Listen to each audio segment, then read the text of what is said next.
As you can see, I'm not Pastor Jason this morning. He's out and about. Everybody say hi, Pastor Jason. I know he's watching. I'll give you a list, Pastor, of who didn't come. No, everybody's here. Everybody that's supposed to be here is here, right? And the main person that's here is Jesus. Amen? He is our champion. I love that song. You know, everybody likes to be winners. You know, we see Super Bowl winners. We were talking about this yesterday. You know, there's how many teams are there? 32. Oh, there we go. There we go. Football season. Cowboys play at 3:30. Okay, we'll be out by then, hopefully. But every year is our year, right? Every year is our year. No. Well, if you're a Jets fan, it's probably not. It's probably down the tubes. But we all want to be winners. But we are already winners because Jesus defeated the world. Jesus gave us a place where we didn't have a place. We got a seat at the table. How many got a seat at the table? How many lift their hands got a seat at the table? If you don't feel like you have a seat at the table today, you will feel you have that seat. If you feel like someone has taken that seat from you, that seat does not belong to them. It belongs to you. It belongs to you and me and our kids and all our descendants. Because God paid for that seat with His blood. He paid for your seat with His blood. And this morning we're going to keep talking about our one-on-one with Jesus. One-on-one with Jesus is awesome. I don't know if you have ever been in that mode and you're talking to somebody. It's something about who likes coffee. Everybody likes coffee? And pan dulce. You know what pan dulce is? Yeah, y'all from Texas. Y'all know what pan dulce is, right? It's awesome when you sit, you know, with your spouse, with your friend, with your mom, with your dad, and just have a coffee and just talk, right? Talk about the day, and it's so refreshing because sometimes with everything that's happening in the world, it's something about sitting with someone you love, drinking coffee, not drinking. Someone laughed. I'll tell you later who it was, Pastor. We need prayer. Someone needs prayer this morning. But Jesus did the same thing. Jesus had one-on-one. Sometimes it was something simple, you know, like coming to a house and sitting. Sometimes it was purposeful. It was on purpose. And this morning we're going to talk about. Last week we talked about who? Who was here last week? Who did we talk about last week? Doubting Thomas. This time we're going to talk about one guy in particular. His name is Matthew, one of the disciples. Now, Jesus was on earth for about 3 years in his ministry, right? 33 years. He started at age 30. And he went around first looking for disciples, looking for people who were going to follow him. How many are followers of Christ? Lift your hands proud, loud and proud. We're following Jesus. Jesus was a new thing in that time. Only select people knew about him. Everybody heard about him. Not very people knew him. So this morning, Jesus was picking a team, and he started out with our brother Matthew, and it's the first book of the gospel, the first book of the New Testament. So he's an important guy. But who was this guy? Who was this guy? He was a guy that was being used as well, first, you think that Jesus is going to pick the best of the best, right?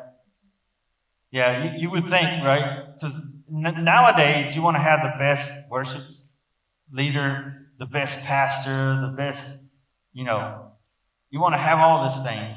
But Jesus went above and beyond appearances. Sometimes We don't select people. Everybody remembers how many was in high school, right? You're picking the basketball team, right?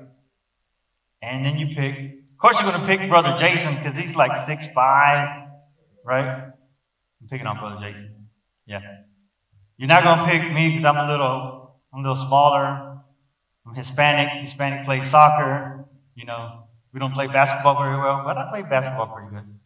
I wasn't the last one picked, but there's always one that's picked last. And it's because, you know, he's small. You think he can't play. And people like that get overlooked. But everybody in Jesus' eyes has potential. Did you know that? Did you know that Jesus sees potential in everyone? And you can say, in me? Yeah, in you. If y'all were watching the World Basketball tournament that just happened. I know nobody watched it, right? Nobody watches that anyway. But guess who didn't win? USA did not win. Guess who didn't even place? USA. They got fourth. Fourth. They didn't even get the bronze. They got fourth. I think Canada won. Is that right? Canada. Canada beat us in basketball. And then that sparked something real that caught my eye with this message. LeBron James, everybody knows who LeBron James is, right? He started a petition, and he started recruiting for the Olympic Games, which is next year. And he said, I'm gonna go, and I'm gonna take Kevin Durant, I'm gonna take all these stars, because who played in the tournament wasn't the full-fledged stars. They were good players, but you see the automatic thing that he started thinking, I'm gonna take this guy, I'm gonna take this guy, I'm gonna take this guy because he can rebound, he can shoot, he can dribble. You know, Jesus did not take any of that consideration when he's picking the dream team, the 12, the first 12. Could you imagine him being part of the first 12? Who here could be part of the first 12? Lift your hand. There, brother, right there. Being Shane. She's named Shane. But he started off with Matthew. Who is Matthew? Well, let me tell you a little bit about Matthew. He was recruited, he was a Jew recruited by the Romans to collect one thing, a three-letter word, an ugly three-letter word, right? Called tax. How many like taxes? Huh? Tax? Anybody? Well, back then, the Romans were taking money left and right from the Jews. And how it worked is that Matthew was given a set of taxes to collect. Anything above and beyond was his. Right?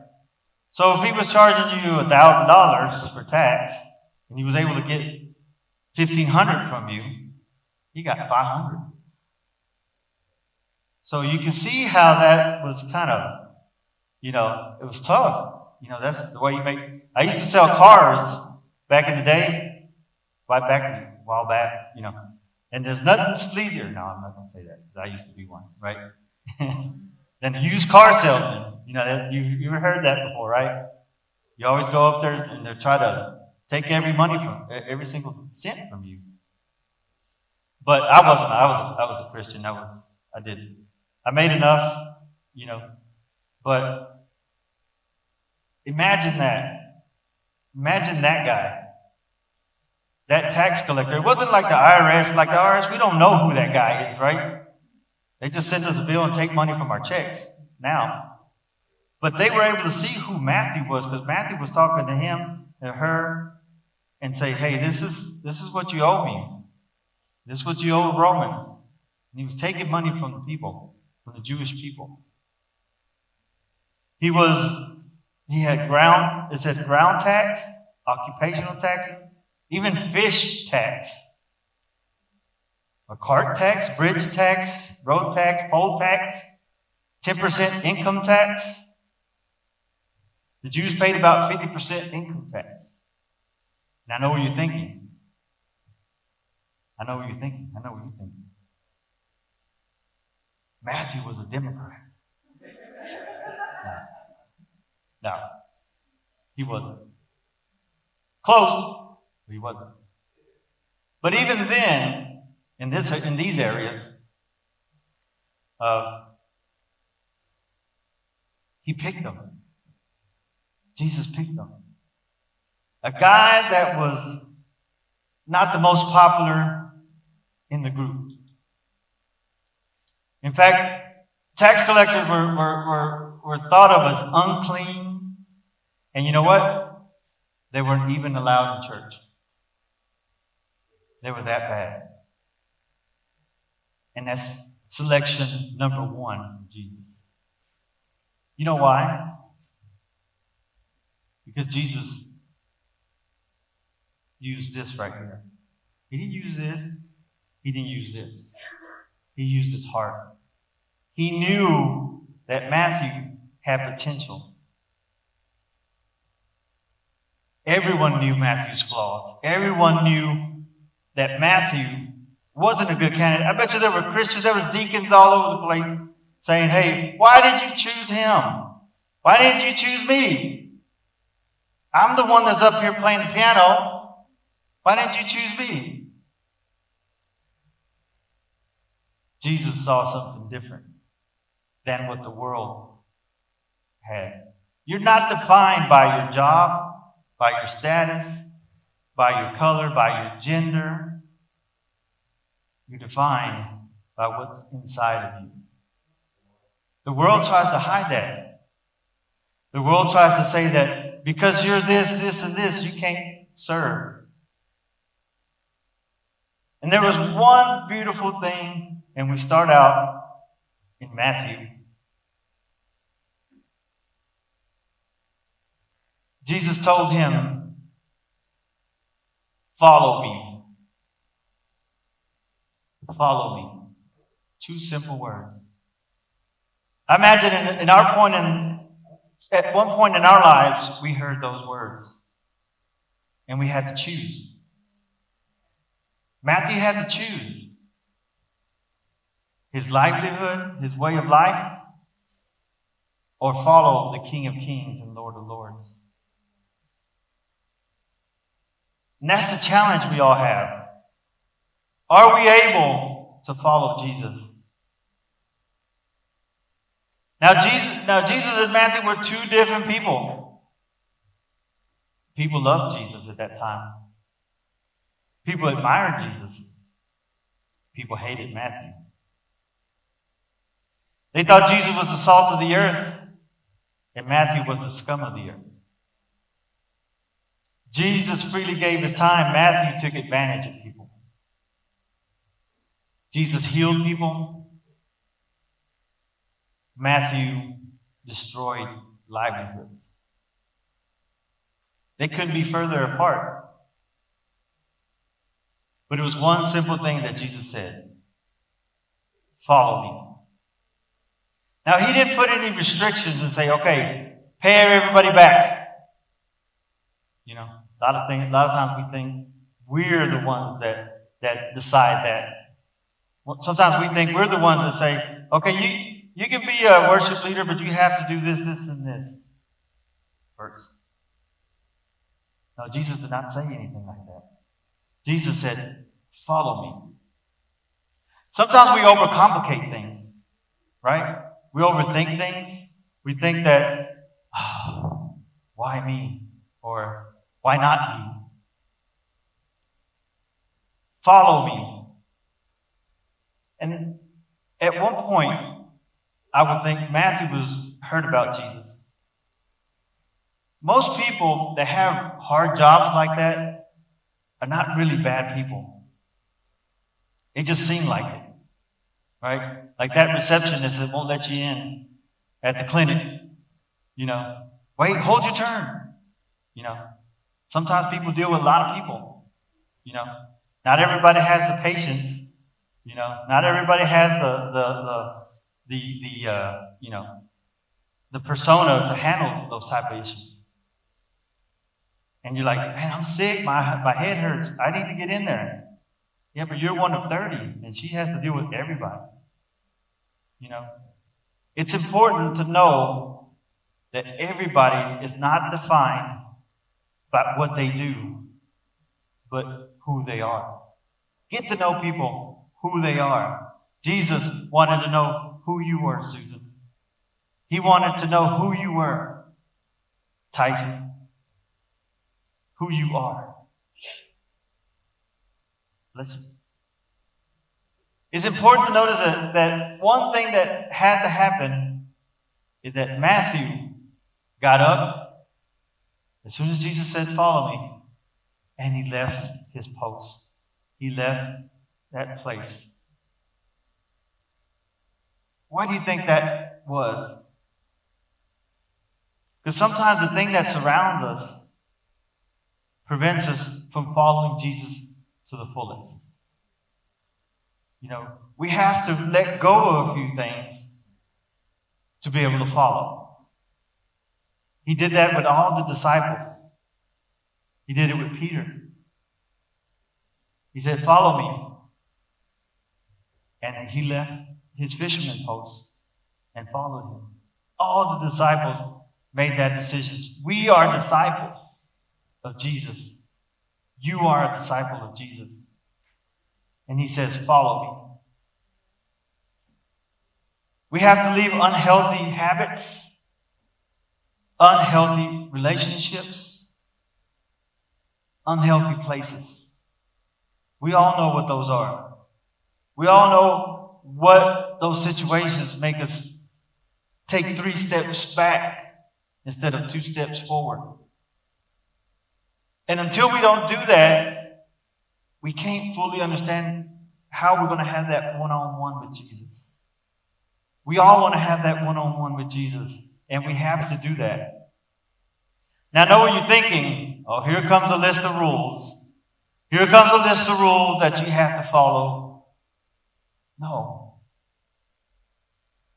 God knows your heart. And rules are created for us to be able to follow things, right? We just can't drive 80 miles an hour down this school zone, right? They're rules. They're created for reasons, right? You know, there are reasons that it says on the shampoo, do not eat the shampoo. Because why? Someone did it. And what that comedian say? There's your sign. You know? There's a reason there are rules. Because we have to follow, you know. And sometimes church, and that's where I kind of have an issue. I've been in church for a long time. I don't want to say how long, because it's been a long time. Right? Since I was 12 years old. I'll just put it that way. And I came from a church, right, that if you wanted to play an instrument, you couldn't cut your sideburns. You had to have a belt. You couldn't wear jeans. You had to have a button-up shirt. Right? And I didn't understand why, right? Why that rule was in place. I wanted to have long hair. I even wanted to have a long ponytail at one time. I went to the barber shop here in town with Steve. And I guess it was back in I don't want to say, but it was around the late 80s, early 90s. I know what you're thinking. You don't look that old. I am that old. And so I told Steve, hey, because I hadn't let my hair grow out. I had a mullet out pretty good. And curly hair mullets they're awesome because they go up like this and then they extend and they look long. Anyway. Like you probably do it, right? And I had Steve cut it and he left it a little long. Well, guess who came in there? My mother. And she knew the rules. And she told me, do you still want to keep playing at church? Do you still want to do what you're doing at church? Mom, but it's what everybody's doing. And all I heard was my hopes and dreams go snip, and it was gone. I had to let it go. If I wanted to play, I mean, I didn't have to play, right? That was the rule. But I understood one principle, right? It wasn't the hair. It was the presentation. Who are you representing? That's what I got from that. You're not representing some dude, some guy, no. You're representing Jesus. And when you're up here, the lecture to me was, you're up here, you're representing Jesus. You're not even representing yourself. You're representing the kingdom. Have you ever seen kings and queens, like, do they come out in shorts and flip-flops? No. They have attire, right? They have certain dress. Even presidents, they have a certain way to dress because what? They're royalty. And guess what? You are royalty. You are royalty. So don't let anyone ever tell you you're not royalty. And it doesn't mean that you need to have money to serve up here. You just need to respect yourself and respect the place where you are. So that's where I kind of differed a little bit from what the sermon said. But I'm not telling you to follow rules that you don't like. I'm telling you to follow rules that you need. That you need in your life. We all need those rules. We're not all perfect. We're not perfect. Even Pastor Jason. Sorry, Pastor. You're not perfect. And you say it yourself. He says it himself. But Jesus has a testimony that he knows about you. He knows your future. He knows why he chose you. And we all do that, right? We change. God changes us. We're not the same people that we were before. And we change because of what? Because we love Jesus. Because we love God. We don't change because we love our pastor. Because if you do that, once the pastor is gone or you go to another church, your love is gone. We've all been in love. How many been in love? How many are in love? I'm in love. Right? There you go. Look at that. When you're in love, y'all remember back then when y'all were courting your wife, your husband? When I started courting my wife, before that, guess what I did? I got a gym membership. I sure did. I started going. Anytime Fitness was my friend. There's nothing worse than working out at Anytime Fitness and looking at Whataburger right out the window. There's nothing worse. Every morning you try to run, you ever run until you see that Whataburger, and then you get out of Anytime Fitness and you smell Whataburger. That's not from God, right? And that Chick-fil-A, yeah, or worse, that Tejun gets there. When you're coming out, you're like, stay away from me, Satan. So we started working out, started buying new clothes. Started changing myself. Did I have to do that? No, but I wanted to. Right? So love changes you. Remember that. It's not rules, regulations, it's love that changes you.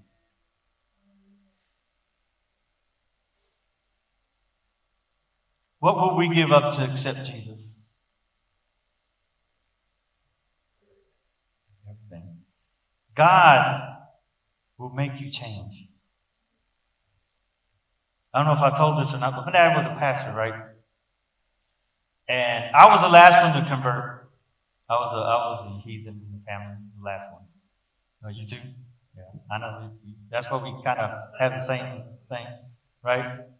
And I remember when my dad converted, we were going to a baseball game he played baseball with the Hispanic league that was around here back in the 80s. And you weren't even born yet, Tyson, so sorry.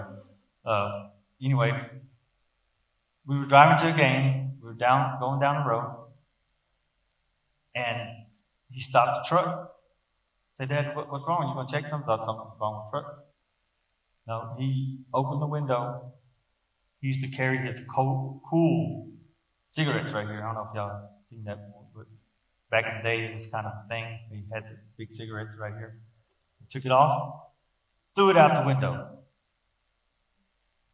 And he said, what's going on, Dad? I said, we're going to church with your mom. I noticed, I didn't know what was going on then. I just knew that I didn't want to go to church. I wanted to go to the game. But he knew he was about to make a change. He knew he was about to give up something that he liked and he loved. But he loved something more. He loved my mom more. And indirectly, he didn't know he loved Jesus more. He turned around. And from that day forward, he served Christ to the last day when he died. He was deacon in church.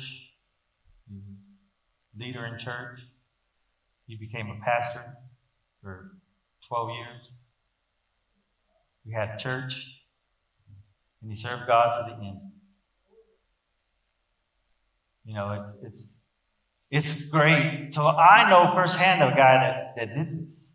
That was chosen like this. A guy that used to go to baseball games. And he was he was the enforcer. He was Arn Anderson, for those who love wrestling. He was the enforcer. You know, some umpire got rowdy or some guy he was the first one in the face. And more than once, he started a couple fights. Okay? And he was no more. He made a life-altering decision that day. We all made that day a life-altering decision. If you have not made that life-altering decision, you can make it today. Because Jesus is still telling us, follow me. Jesus now is still telling us, follow me. He wants to be the master of your life. He wants to direct you. Jesus is not concerned of how you are, what you look like. Your outward appearances do not matter to Jesus. What the world tells you does not matter to Jesus. You know, tax collectors were called sinners by the people. But the Bible says we have all sinned. And we're taken from the glory of God.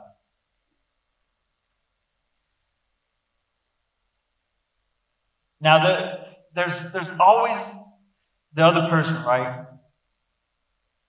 The other person that looks at the decision.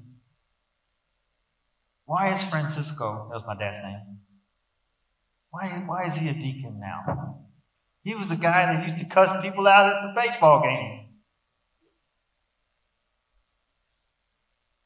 There's always going to be that person in your life.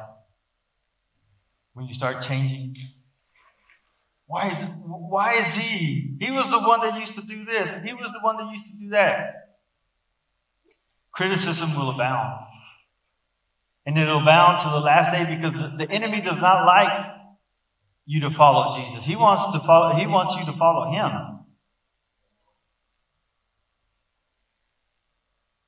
But Jesus said unto them, verse 17, it is not the healthy who need a doctor, but the sick.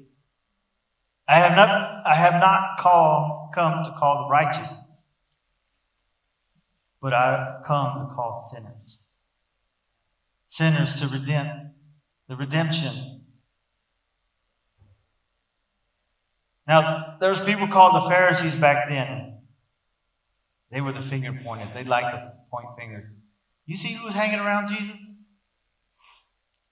There's one thing that Matthew did when he followed Jesus. He was so excited that he was picked. He wanted his friends to know him. He even had a little cookout. Had a little barbecue. and invited all his friends that were tax collectors. And Jesus sat with them and ate with them. He was so excited that he had someone that didn't see him as the world sees him. You know, we need to be that person. We need to be that kind of person that it doesn't matter who this person is. I get criticized some by, if you see me at HEB, unless I don't have my glasses, if I don't have my glasses, don't take it personally, because I can't see you. Sometimes I got to go like this. Oh, there's brother. I see him. Yeah. Like I couldn't see you right there, but I know we met over there at Carry On, didn't we? Back in about a year or two ago. But if I was like that, I couldn't tell. Be that person. Be that person that hugs the person that don't hug. Be that person that loves to those that need love. Jesus came to set people free. And that's the Jesus we want to introduce to our friends and family. We all know friends that need to be free, that are captive. And Jesus came to make us free. God sees clearly into our lives. He knows everything already about you. Think about that. He already knows who you are, and he still chooses you. And he still chooses to forgive you. And he still chooses to say, hey, come follow me. Come follow me. Because God's love is based on his nature, not on ours. If it was based on our nature, we're pretty selective, right? We're selective to the things that we're comfortable with, right? We don't like to be put in situations that make us uncomfortable, right?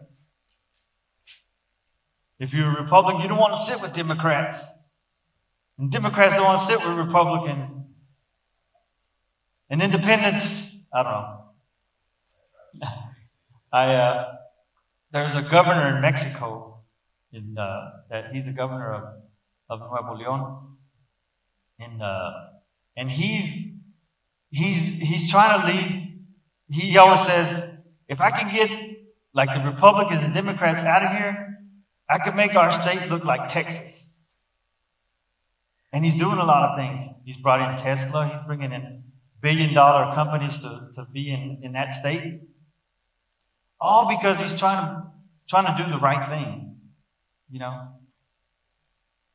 Don't be part of affiliation that separates you from good. Right? There's nothing more important than being a follower of Jesus. Now, we can all have different beliefs. We can all, vote however we want to vote. This is not a voting session. It's not a voting year anyway. It'll be next year. We'll have that. Right? But we are always going to be representatives of the kingdom of God. So God's love is not based on our nature. It's based on his. And the biggest thing is love. They asked Jesus, what is the one thing, if you would say in a nutshell, what are you trying to show us? What are you trying to teach us? He says, well, love thy neighbor like yourself. Right? Love above all. Because you know why? Love sees potential. Love sees that Matthew is not the scum of the earth, but he sees potential. And he wrote a great gospel. He paid attention to everything a lot of what, especially the birth, everything that we know about Jesus' beginnings is a lot in Matthew. From a person that was unusable to a person who is usable. What would have happened if Jesus would just walk by and not pick Matthew? You might say, oh, it might have been different. Yeah, the story might have been a little different. But Jesus knew the outcome. He had a purpose, correct? The world labels you as a loser, a cheat, an addict, a liar, worthless. God looks at beyond all those. We all have flaws. God looks beyond those flaws and lets you know you're not a mistake. It is not a mistake that you're here today. It's not a mistake. And don't go thinking, because we've all been in church a long time, right? And we all have been involved probably in churches that maybe overlook us, maybe don't talk to us. I've been to churches like that here in town. I'm not going to say any names, right? But it's not the church. A lot of times we say, oh, there's Brother Ralph or there's Brother so-and-so. He's going to see me and he's going to think, he's going to say this so-and-so and so-and-so. He knows my story. He's going to look at me funny. But you know who that is? That's the enemy talking. That is the enemy talking. Even if you walk into church and you see that one guy, you say, oh man, I need to sit in the back. Well, there's Brother Frank. Yeah. He did something to me back in 1983. There's people that hold that long a grudge. When God looks at you, He sees a finished product, not a present condition. You're not worthless. God sees the potential in everyone. God knows not only what you are, but what you're going to become. So if God's put something in you, do it. I gave a testimony last time that when I was at my previous church, I was praying to God, I want to get back to preaching. I used to preach a lot. And I used to preach in Spanish. So I was taking notes. But then the enemy told me while I was sitting there, you're never going to be up there. You're never going to be up there again. You're just going to be a musician. And it planted something in my head. If the enemy has implanted something in your head to prevent you from doing what God knows what you can become, it's time to stand up. It's time to move out and move forward. You're a gift from God. Say it. I am a gift from God. I am a gift. God has put me on this earth, and you have a gift. And God wants to use that gift. Remember, when people call your name, it might make you feel small because that's how you try to walk. So if the devil has brought you down that low, I'm here to tell you that you're a gift from God. And you can't be that low. Because you know what? The devil, if you're that low, the devil's under our feet. So he's already starting at the bottom. He's already starting at the bottom. Don't ever forget that you are a gift from God. And you know who God is? God is our champion. God is our champion. That's why we sung that song a while ago, because He has already won. So we're playing on the winning team already. We're just waiting to get that trophy. We're just waiting to get that trophy. You have already been selected. Even though if we all have flaws, we've already been selected. So this morning, if you feel a little out of place, get that place back. Take that place back. Get up, shake it off, come up, and say, God, I want to be back on your team. I want to be back on your team because I have a gift that you have given me. And it might be a gift that you don't even know you were supposed to have. God can bring that back up. I didn't know I wanted to preach. I didn't know I wanted to sing. I wasn't going to be a singer. I can't really sing. Chastity can sing really good. Thank God for Chastity, right? Right. But there's a gift in all of us. And this morning, we'll do one thing. We'll come up here to the altar. Well, 11:04. I'm pretty good, right? I didn't look at my watch once. But it's beautiful to know that you're a gift from God. These children right here, the youth, you're a gift from God. Josiah, you're a gift from God. God has given you gifts. You're going to be up here one day. He already did it once. You have a gift. Well, I'm only 12. How old are you? 14? 13? 11? 15? 17? $1? He's 13. No? Okay. 12. Okay. Hey, Jesus was already at 12 at the tabernacle preaching. Right? So you have a gift. Brother back there, I know you got a gift. Yeah. I think, brother back there, you got a gift. Right? It's time for us to get up and follow Jesus. Let's stand for a minute.